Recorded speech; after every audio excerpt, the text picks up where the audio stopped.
다니엘서 6장 10절 오늘 말씀입니다.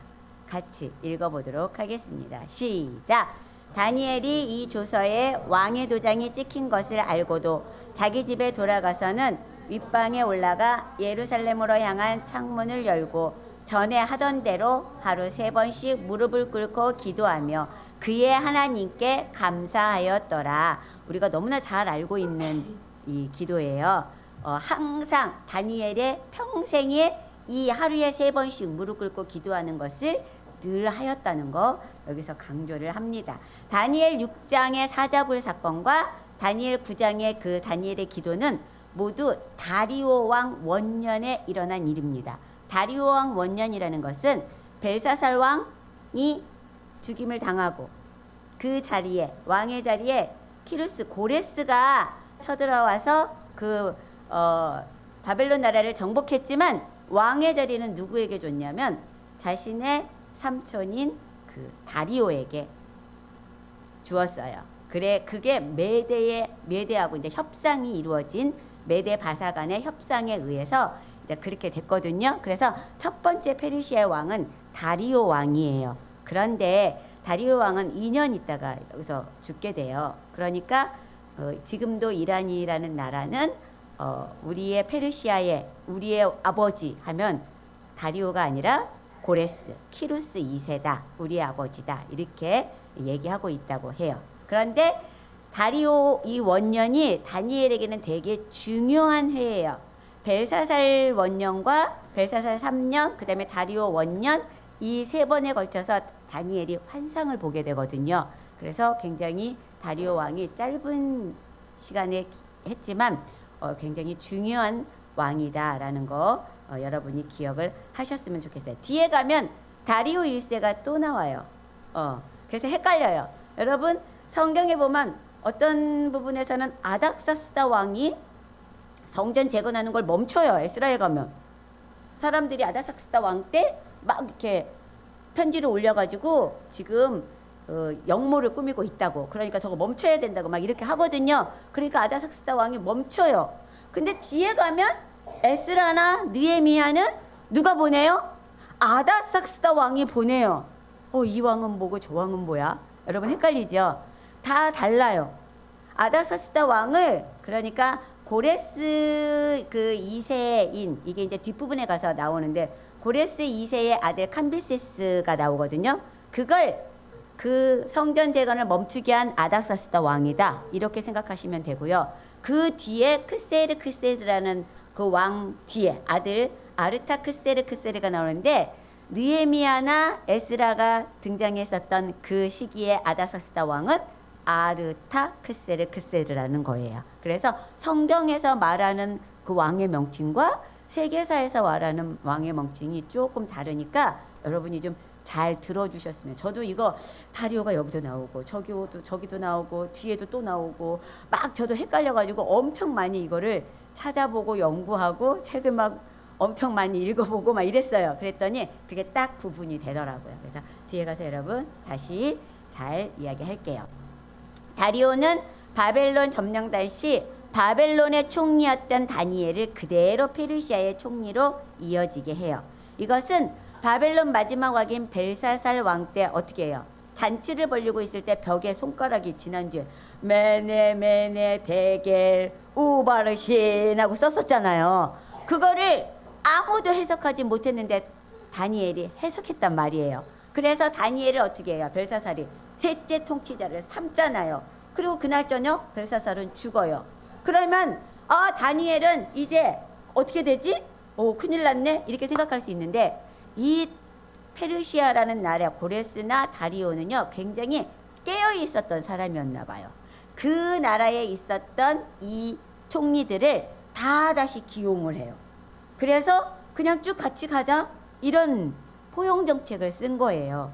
그래서 여러분 아수르나 이런 나라는 막 이렇게 조여지는 정체인데 이 포용 정책이 굉장히 뭐라 그럴까 충성하게 만든다 그러죠. 예, 그런 것을 여기서 볼 수가 있어요. 그래서 한번 우리 친구들 같이 볼까요? 다리오 왕이 나라를 다스리게 되었어요. 이 나라는 페르시아예요. 페르시아에는 120명이 다스리는 여러 나라의 그 도의 사람들이 있는 반면에 중앙에는 3사람이 총리가 있었어요. 네. 그 총리 중에 한 사람이 누구예요? 다니엘. 그러니까 이 여러 120도를 다스리는 그 사람들을 또 지배하는 사람들이 이 3사람이었던 거예요. 예. 그래서 3명의 총리 중에서도 다리오 왕을 생각했어요. 우와, 이 다니엘 엄청 민첩하단 말이야. 야, 이 다니엘을 내 바로 밑에 3사람 중에서도 더 높여야 되겠다. 이런 생각을 갖고 있었어요. 그러니까 같이 총리의 사람들이 뭐야? 저 다니엘은 포로로 끌려왔는데 우리 임금님들이 너무 잘해줬단 말이야. 그런데 이제 새로 임금님이 되신 분까지도 다니엘만 예뻐해. 이게 된 거예요. 시기심이 일어난 거예요. 그래서 이들은 생각했어요. 야, 다니엘을 어떻게 하면 저 자리에서 끌어낼까? 우리나라에서 살지 못하게 쫓아낼까? 아니면 죽여버릴까? 우리가 그걸 생각하자 하고 다니엘을 쫓아다녔어요. 다니엘이 이쪽으로 가면 이쪽으로 가서 잘못된 일을 전혀 안 하는 거예요. 다니엘이. 그리고 늘 백성들한테도 신성을 듣는 거예요. 안 되겠다. 이래가지고는 우리가 다니엘을 해칠 수가 없어. 어째 좋은 방법이 없을까? 하고 연구를 했는데 다니엘은 아까 말씀에 뭐라 그랬어요? 하루에 3번씩 늘 하나님 앞에 기도하는 사람이었어요. 그거를 이들이 한 거예요. 다니엘의 신앙에 대해서 우리가 꼬투리를 잡으면 돼. 어떻게 하면 좋을까? 그러면서 또 머리를 썼어요. 그래가지고는 이들이 임금님께 청을 했어요. 임금님, 높고 높으신 임금님, 무슨 일이요? 임금님, 이 나라가 태평성대입니다. 임금님 때문에. 그러니까 이제 앞으로 30일 동안은요, 어떤 누구도 임금님 외에는 어떤 누구도 신에게도 아니면 다른 사람에게도 무엇을 구하지 않게 하옵소서. 구하면 바로 사자굴 속으로 쏙 집어넣게 하소서. 임금님 어때요? 나를 좋아. 내가 거기에다가 허락을 하노라 해버린 거예요. 생각도 안 하고 허락을 딱 해버렸어요.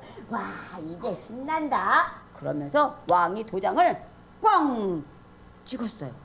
이 왕의 도장을 찍은 거는 이제 그 법을 고칠 수 있다 없다?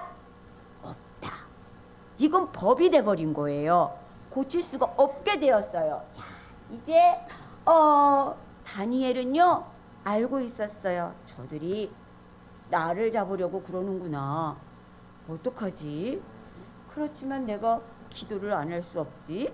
다니엘은 왕의 도장이 찍힌 것을 알고도 자신의 집에 가서 창문으로, 저 예루살렘 쪽으로 난 창문을 활짝 열고는 하나님 앞에 하루에 3번씩 쭉 기도를 하는 거예요. 여기 보세요. 야, 다니엘 기도한다. 야, 지금이 21세기였으면 내가 핸드폰을 찍는 건데, 막 이래도 있었겠지요. 저걸 어떻게 하지? 사진을 찍을까? 내 눈에다 찰칵 찍었어. 막 이러면서 이들은 다니엘을 죽일 계획을 세웠어요. 여러분 같았으면 핸드폰으로 동영상을 찍었겠지, 그쵸? 근데 그때는 그런 게 없었잖아요. 그러니까 자기 눈으로 찰칵 찍어놓은 거예요. 그러고는 말하는 거예요. 임금님, 무슨 일이요? 글쎄 임금님, 바로 얼마 전에 임금님이 도장 꽝 찍은 거 기억나시죠? 네, 그런데 말이에요, 저 유대 나라에서 끌려온 다니엘이 그 도장이 찍힌 것을 알고도 글쎄 자기 신에게 또 가서 기도를 하네요. 임금님 어떻게 할까요? 다리오 왕이 그 소리를 딱 듣더니 내가 실수를 했구나. 이런 생각이 들었어요. 그런데 한 번 정한 것은 어떻게 해요? 바꿀 수 있다 없다? 없다고 했잖아요. 그래가지고 다니엘은요, 임금님은 걱정을 했어요. 어떡하지? 근데 어쩔 수 없었어요. 다니엘을, 여봐라, 다니엘을 사자굴 속에다 집어넣도록 하여라.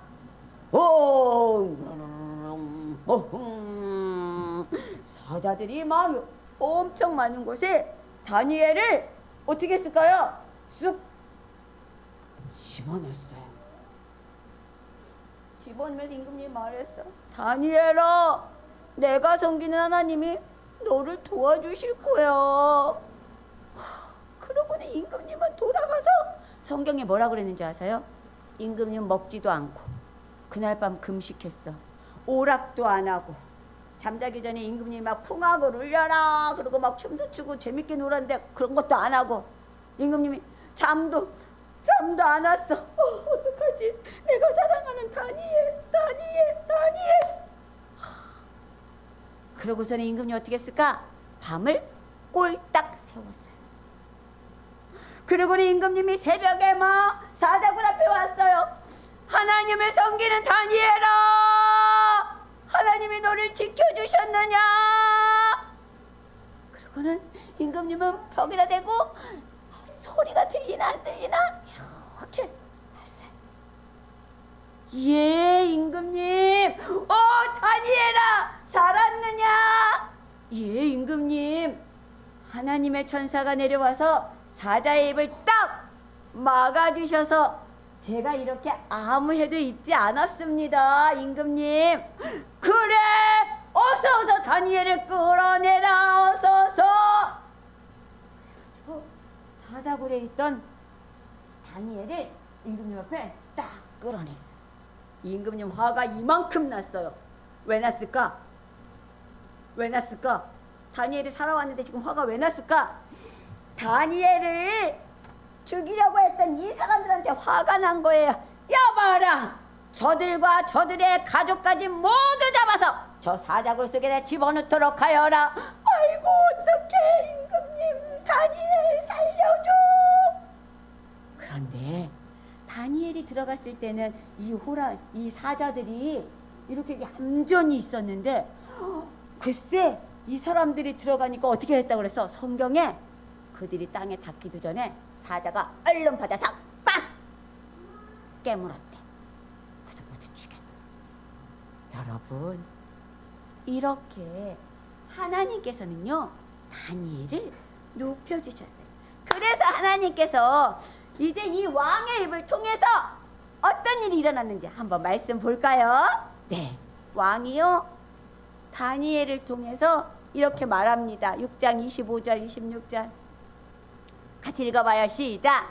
이에 다리오 왕이 온 땅에 있는 모든 백성과 나라들과 언어가 다른 모든 사람들에게 조서를 내려 이르되, 원하건대 너희에게 큰 평강이 있을지어다. 내가 이제 조서를 내리노라. 내 나라 관할 아래에 있는 사람들은 하나님 앞에 떨며 두려워할지니 그는 살아계시는 하나님이시요 영원히 변하지 않으시리시며 그의 나라는 멸망하지 아니할 것이요 그의 권세는 무궁할 것이며, 27절에는요 그는 구원도 하시며 건져내기도 하시고 하늘에서든지 땅에서든지 이적과 기사를 행하는 이로써 다니엘을 구원하셨 하여 사자의 입에서 벗어나게 하셨다 라고 누가 지금 말하는 거예요? 왕이. 바벨론의 느부갓네살 왕도 다니엘의 하나님을 찬양했어요. 벨사살 왕도 끝에 다니엘의 하나님을 찬양했어요. 여러분, 그리고 페르시아의 초대 왕이 됐던 다리오 왕도 다니엘의 하나님을 찬양했어요. 누굴 통해서? 하나님, 나와 내 자녀들이 어떠한 상황, 어떠한 위치, 이 나라가 어떠한 상황이 된다 할지라도 나를 통하여, 내 자녀를 통하여 하나님이 높임받게 하옵소서. 정말 다니엘을 보면서 어쩌면 하나님께서 다니엘을요, 예루살렘이 망하기도 전에 뚝 들어서 바벨론에다 갖다 놓은 이유가 바로 여기 있어요. 포로민들의 영적 지주가 된 거예요. 다니엘이 궁궐에 있어. 그러니까 어떻게 했어요? 유대 나라 땅의 그 포로미들은 다니엘이 항상 총리로 있으니까 그 덕을 좀 받겠죠. 안 그래요? 여러분의 자녀들이, 여러분들이 이 나라와 이 민족을 살릴 수 있는 사람, 나를 통하여 나의 대적들이 하나님을 찬양하고 높여드릴 수 있는 이 상황, 너무나 감격적이지 않아요? 전 너무 감격적이었어요. 하나님, 그래서 우리 애들 제가 맨날 기도하잖아요. 우리 생명의 선율이 이래 언약이 하나님 절대로 잊으시면 안 돼요. 잊으시면 안 돼요. 막 이러고. 왜? 이런 아이들 만들어주세요. 다니엘과 같은 아이들. 70평생을 15살에 끌려가서 70년 동안에 외국 땅에서 지금 살고 있는데, 다니엘, 이 에스겔서에 보면은요, 다니엘이라는 이름이 몇 번 나와요. 욥과 같은 사람, 모세와 같은 사람, 다윗과 같은 사람, 다니엘과 같은 사람. 저는 그거 읽고도 사실 헷갈렸거든요. 다니엘과 같은 시대인데 어떻게 다니엘이 나오지? 후대에 써졌나? 막 이랬었거든요. 근데 그만큼 다니엘이 어떻게 했어요? 이스라엘 포로민들 사이에서는 빛나고 있었다라는 거예요. 그래서 우리가 아무리 힘들고 어려운 상황이 딱 온다 할지라도 나와 내 자녀를 들어서 하나님, 그것을 다 극복하고 정복해 나갈 수 있는 자리에 딱 세워주세요. 네, 그러잖아요. 그래서 저도요, 막 지금도 기도해. 하나님, 우리 대통령 옆에 다니엘과 같은 사람이 있었으면 좋겠어요. 요셉과 같은 사람이 있었으면 좋겠어요.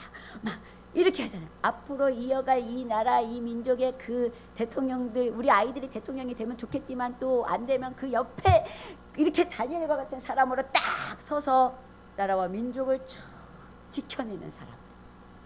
그래서 그 왕이 다니엘을 보니 다니엘의 하나님은 위대하시다. 그는 구원도 하신다. 얼마나 멋집니까?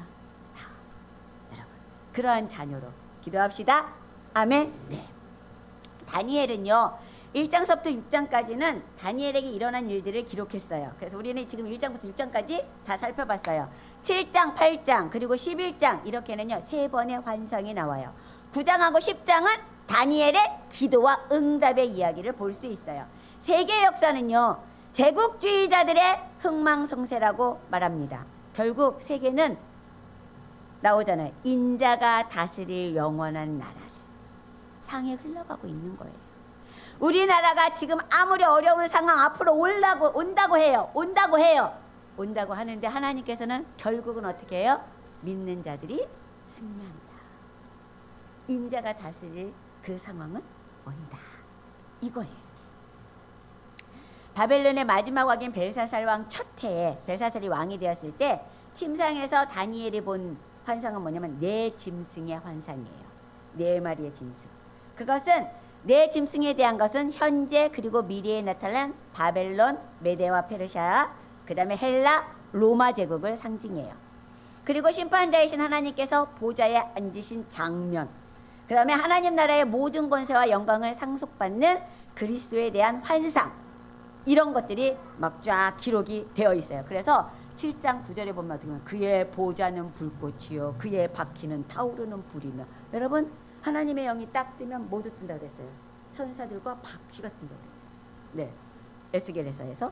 자, 그 다음에 10장에 보면은 이렇게 나와요. 심판을 베푸는데 책들이 펴 놓였더라. 여러분 뭘 읽는 것 같아요? 이거 읽으면 계시록을 읽는 것 같아요. 다니엘 그 9장 10장 이런 걸 보면요, 계시록을 보는 것 같은 느낌이 들어요. 네. 그 다음에 13절에 보면은 또 밤 환상 중에 보니 인자 같은 이가 하늘 구름을 타고, 이런 얘기가 나오고요.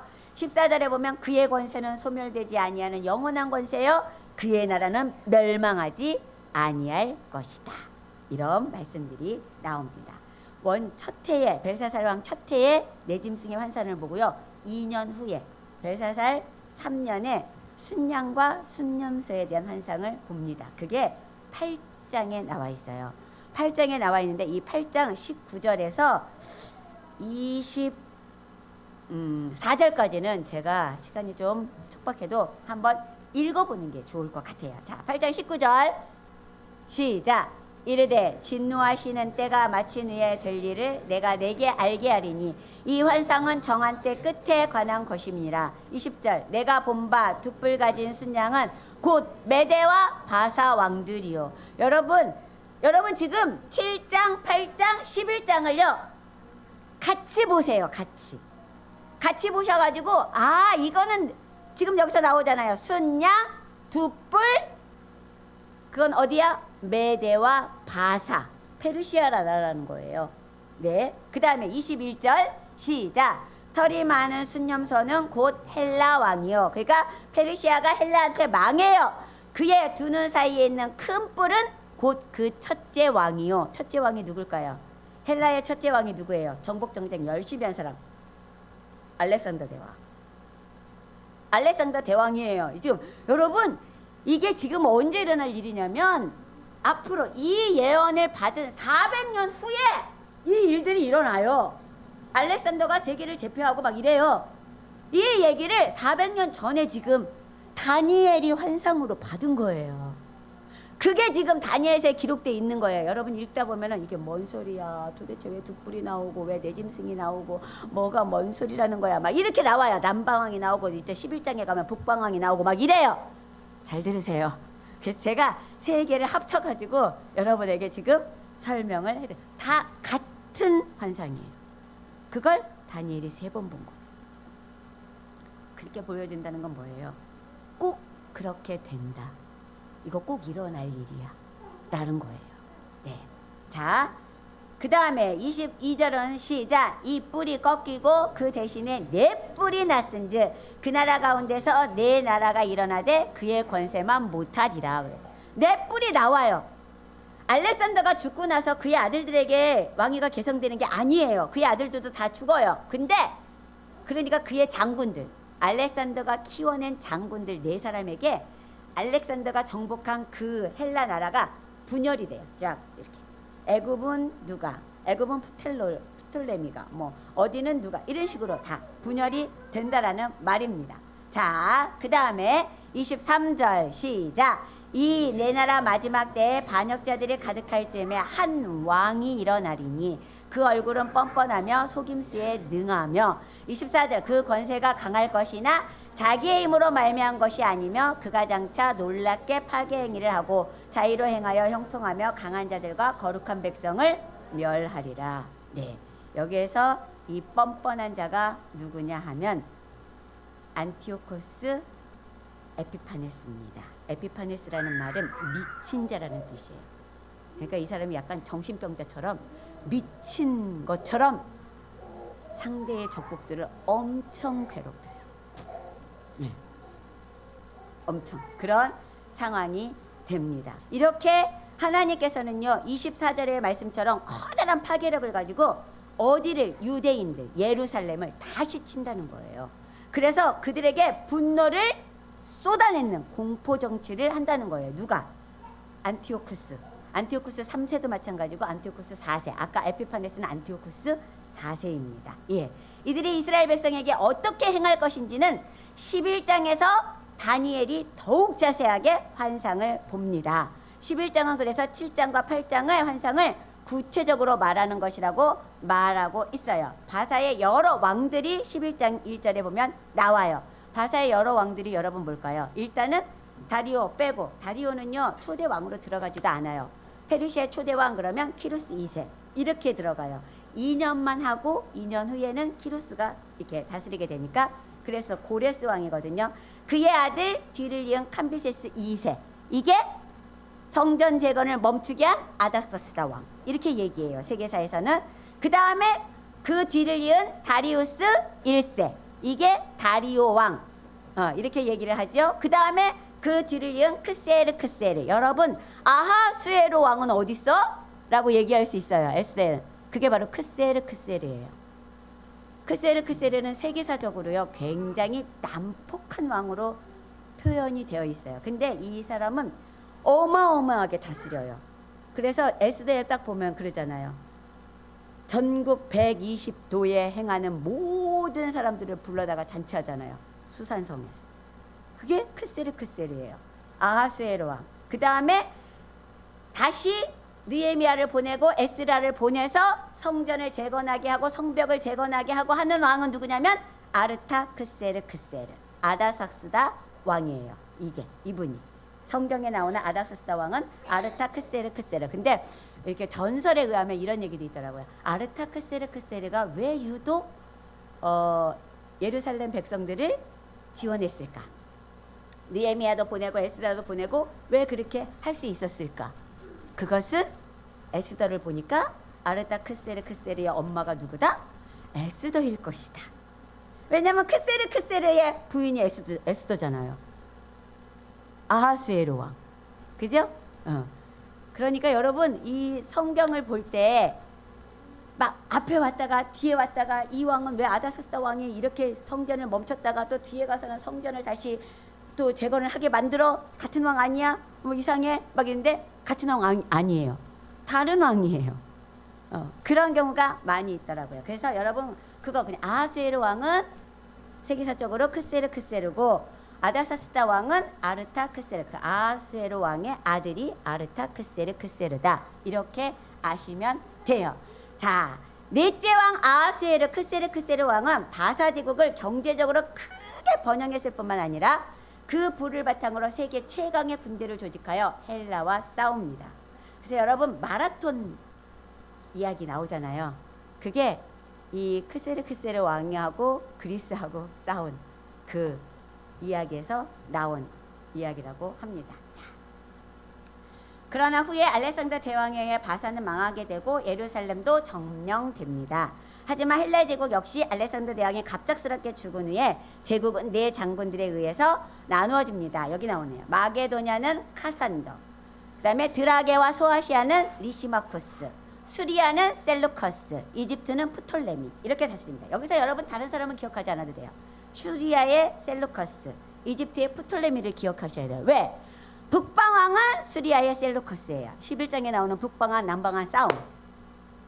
셀루커스고 남방왕은 이집트의 프톨레미가 다스리게 되면서 서로 이제 싸우게 됩니다. 자, 5절 이하에서는 알렉산더 사후 분열될 헬라 제국의 네 왕국 중 주목할 것은 남방왕 애국 왕국 프톨레미, 북방왕은 시리아 왕국 셀루커스 간의 전쟁에 관한 것입니다.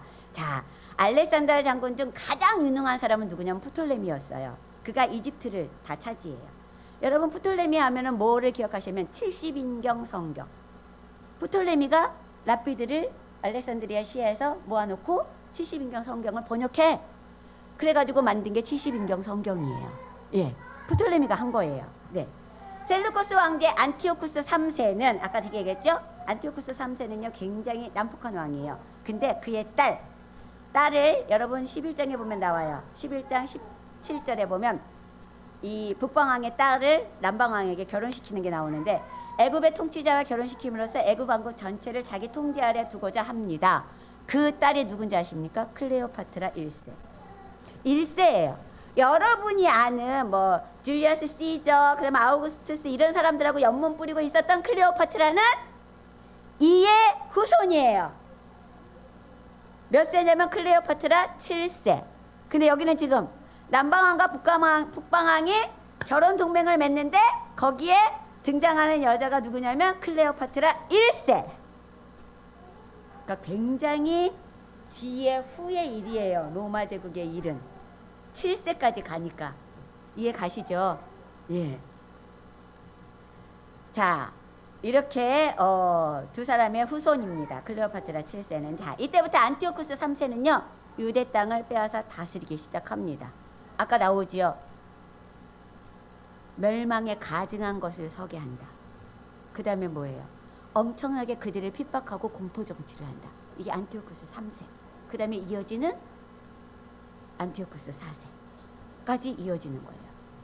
근데 이 안티오쿠스 3세는 헬라 그 자신의 세력을 넓히려고 했으나 한 장군에 의해 수포로 돌아가게 된다라는 말이 11장에 나와요. 근데 거기서 한 장군은 뭐냐면 로마예요. 로마. 로마에 의해서 이 자기가 다스리고 세력을 넓히려고 했던 것을 수포로 돌아가요. 그래가지고 어떻게 하냐면 로마에다 패전 비용을 많이 지불하게 생겼어요. 그러니까 어떻게 해요? 모든 신전, 이집트에 있는 모든 신전이고 막 이런 그 예루살렘에 있는 신전 이런 거에 있는 모든 기물과 모든 것을 갖다가 다 어떻게 해요? 약탈을 해요. 패전 비용을 지불하기 위해서 다른 나라에서 다 갖다가 약탈을 해다가 지불을 하는 거예요. 그런데 이를 안티오쿠스 3세는 흥분한 군중의 손에 명예를 잃지 못하게 죽음을 맞이합니다. 다니엘서 11장 21절에 그의 왕위를 이을 자는 안티오쿠스 3세의 왕위를 이을 자는 비천한 사람이라. 나라의 영광을 그에게 주지 아니할 것이나 그가 평안한 때를 타서 속임수로 그 나라를 얻을 것이다. 그랬어요. 자, 북방한 셀루쿠스 왕조 제8대 왕 안티오쿠스 4세 에피파네스 미친 자라고 했죠. 예. 다니엘이 세 번째 환상을 본 시기가 BC 536년경으로 이 같은 예언이 있으는 약 400년이 지난 다음 실제로 에피파네스는 유대인들이 안식일에는 쟤네는 안식일에 들어가면 싸우지 않아. 그냥 다 당하고 있어. 이걸 안 거예요. 안식일을 철저히 지킨다는 거. 하나님의 명령에 의해서 안식일에는 아무 일도 안 한다는 거. 그래서 싸우지도 않는다는 거. 그래가지고는 쳐들어가요. 어떻게 해요? 금방 함락됐겠죠. 완전히 약탈, 불바다, 사람이 죽고 여자와 아이들은 노예로 잡혀가게 됩니다. 그런 유대교를 말살하고 헬라 종교를 강요하게 돼요. 헬라 종교를. 그리고 유대인들 조상 대대로 지켜오던 안식일 준수, 절기 행사, 번제, 할례 다 금지시켰어요. 그리고 어떻게 했어요? 유대인들에게 너희 돼지고기 먹어. 강요한 거예요. 랍비들을 앉혀놓고 먹인 거예요. 막 강제로. 그들은 먹으면 안 되는 것으로 알잖아요. 근데 이러한 정책은 강하게 나가는 정책은 반란을 일으키는 계기가 되는 거예요. 바벨론이나 페르시아는 어떻게 해요? 유화 정책을 좀 썼잖아요. 인재들을 데려다가 사용해서 다니엘이 가게 된 거고. 페르시아도 어떻게 해요? 저들이 섬기는 하나님 섬기라고 해. 예루살렘뿐만이 아니고 다른 지역에 있는 너희가 섬기는 신들 섬겨? 이렇게 했어요. 페르시아는. 그러니까 그렇게 모든 사람들이 페르시아에 그래도 종속돼 있으면 괜찮아 라고 생각해서 반란 같은 게 많이 일어나지 않았거든요. 그런데 얘네는 너무 힘들게 하는 거예요.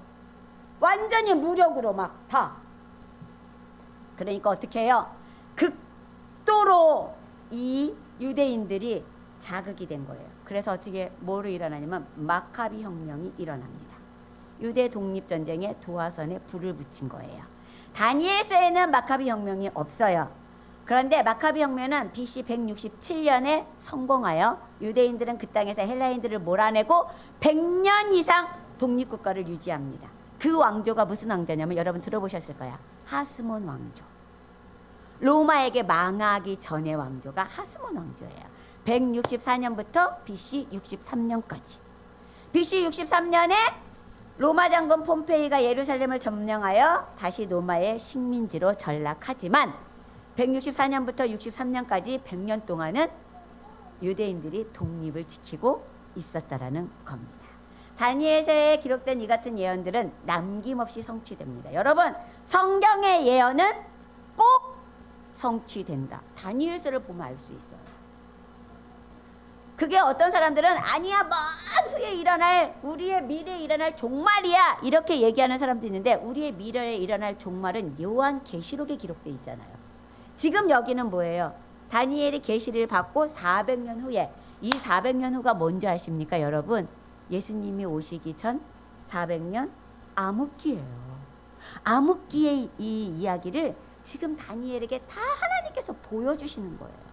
너희가 이렇게 힘들게 할 거야. 저들이 와서 이렇게 힘들게 할 거야. 그러니까 그때를 좀 준비해라 다니엘.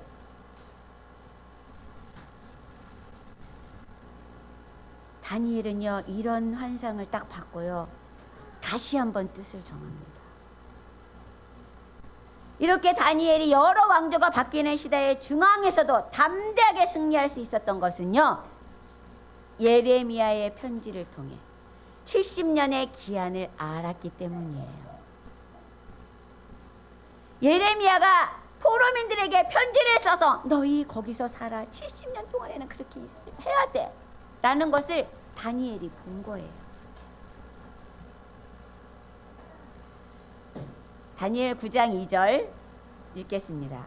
곧 그 통치 원년에 나 다니엘이 책을 통해 여호와께서 말씀으로 선지자 예레미야에게 알려주신 그 연수를 깨달았나니 곧 예루살렘의 황폐함이 70년 만에 그치리라 하신 것이니라. 그랬어요. 다니엘이 이 편지를 읽고 이스라엘의 포로 생활이 70년 만에 끝나고 해방의 날이 임박했음을 깨닫게 되었어요. 왜냐하면 벨사살 왕 때였으니까. 이 지금 환상을 볼 때가. 그치요? 그러니까 이제 드디어 하나님께서 내가 여기에 끌려. 그렇게 다니엘의 나이가 지금 86세가 넘었다는 거예요. 15살이라고 치면. 그는 어떻게 해요? 나아가서 기도해요. 야, 이제 70년이야. 얼마 안 남았어. 1, 2년 남았어. 야, 이젠 준비해야지. 이러고 있는 게 아니라 이제 얼마 안 남았구나. 그러면 이거를 하나님이 다시 회복하는 이 복을 우리가 받기 위해서 내가 어떻게 해야 될까? 나의 민족을 위해서 기도해야 되겠구나 하고 다니엘은 기도의 자리에 나아가는 거예요. 그래서 9장 10장에 다니엘의 기도가 나오는 겁니다.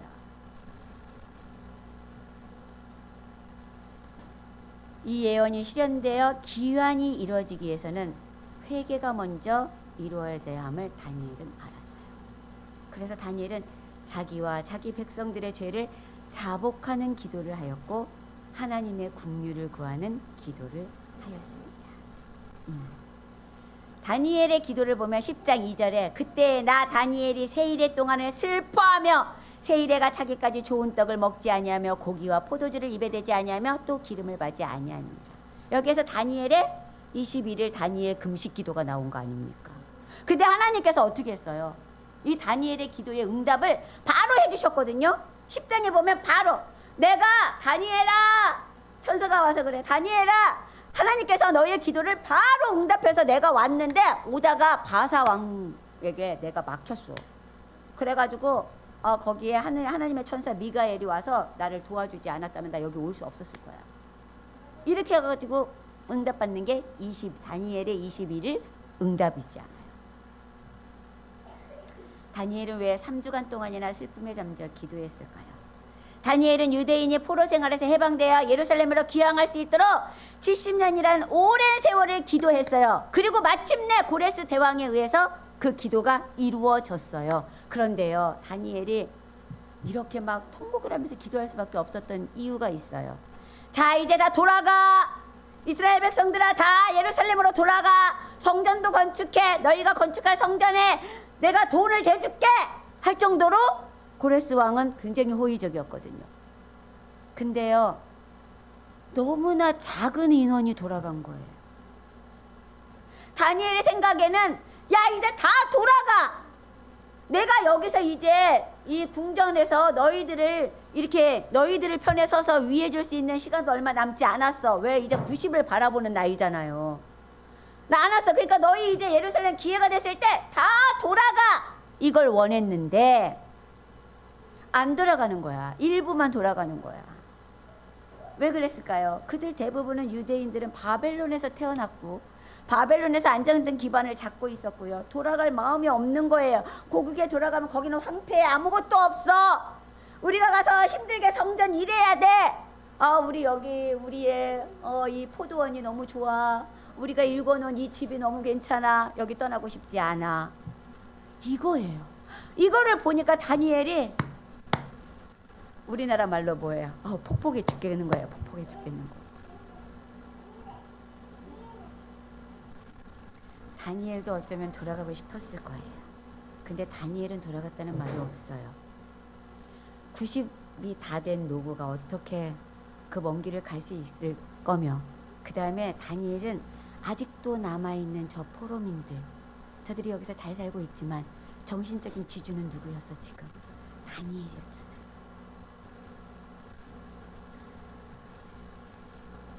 이렇게 다니엘이 보면서 기도를 합니다. 그럴 때 하나님께서 12장에 다니엘에게 응답을 또 하시죠. 말씀하십니다. 다니엘 12장 3절 시작. 지혜 있는 자는 궁창의 빛과 같이 빛날 것이요 많은 사람을 옳은 대로 돌아오게 한 자는 별과 같이 영원토록 빛나리라. 그러면서 4절에 뭐라고 그러냐면 다니엘아 마지막 때까지 이 말을 간수하고 이 글을 봉함하라. 많은 사람이 빨리 왕래하며 지식이 더하리라. 마지막 때까지. 그러면서 12장에 계속 뭐래요? 마지막 때까지 기다려. 처음에는 1290일을 지낼 거야. 이게 3년 반이거든요. 1290일 날짜로 계산하면 3년 반. 그러니까 또 그 뒤에 어떻게 1335일을 더 기다려야 돼. 그건 뭐야? 45일을 더 기다려야 돼. 그러니까 어떻게 너는 가서 마지막을 기다려. 더디게 하겠지만 너는 기다려. 하나님께서 다니엘에게 계속 기다릴 것을 당부해요. 다니엘에게만 기다릴 것을 당부하는 것이 아니라 그날이 올 때까지 너는 내가 가야 할 길을 가고 오늘을 살아가는 우리들에게 너의 갈 길을 차분히 가. 너희가 본 그 모든 것들을 다 일단은 봉하고 막 떠들어대지 말고 내가 너희에게 이루어질 그 날까지 그 길을 너희는 가. 이 말이에요. 다니엘에서 예언된 내용은 실제 역사 속에서 그대로 다 성취되었습니다. 이것은 모든 역사의 주관자는 여호와 하나님이시라는 사실을 드러낸 거예요. 하지만 옛 왕들이 그랬듯이 지금 사람들도 역시 한 치 앞도 내다볼 수가 없어요. 온갖 악행을 다 저지릅니다. 너무너무 놀랄 정도로 악행이 저지러. 뭐 지나가는 사람을 괜히 때려고 괜히 폭행하고 막 이런 일이 우리나라에서 일어나고 있어요. 와, 외국 사람들이 우리나라 한국 대한민국 제일 살기 좋은 나라, 제일 치안이 잘 된 나라 이렇게 말했던 게 얼마 몇 달 되지도 않았는데 세상에 지나가는 사람이 그냥 얻어맞아서 죽었어 버렸어요. 이런 일이 온갖 악행을 다 저지르며 창조주 하나님 앞에서 겸손하지 아니하고 가증스러운 질만 골라서 합니다. 심판하시는 하나님 앞에서 누가 그 어떤 것이 우리를 도울 수 있겠습니까? 금은 보아요. 나는 사람들을 많이 아니까? 나는 유명한 사람들을 많이 아니까? 하나님 앞에서 나를 구원할 수 있겠습니까? 아닙니다. 나는 공부를 많이 했어요. 나는 아는 것이 많아요. 다 소용이 없더라고요. 저도 옛날에는요. 내가 책을 많이 읽었으니까 나 아는 게 참 많아 이렇게 생각했는데 이제 60이 넘다 보니까 깜막깜막해요. 내가 저 책을 읽었나? 어떤 때는요. 책을 주문하려고 막 하는데 저 책이 우리 집에 있었던가 없었 이 정도라니까 내가. 그래가지고 다시 책장에 가가지고 이 책이 있었나 하고 다시 찾아본다니까요. 그렇게 사람은요. 쇠퇴해요. 어떻게 이것들이 우리를 도와줄 수 있겠습니까? 우리는 지금 역사의 절대 주권자 되신 하나님 앞에서 기도해야 합니다. 그리고 주님 앞에서 자신의 삶을 내려놓아야 합니다. 붙잡고 있었던 거요. 움켜잡고 있었던 거 다 내려놓고 하나님 살려주세요. 하나님 도와주세요. 우린 이렇게 기도해야 합니다. 우리 함께 찬양 하나 하시고 기도하겠습니다.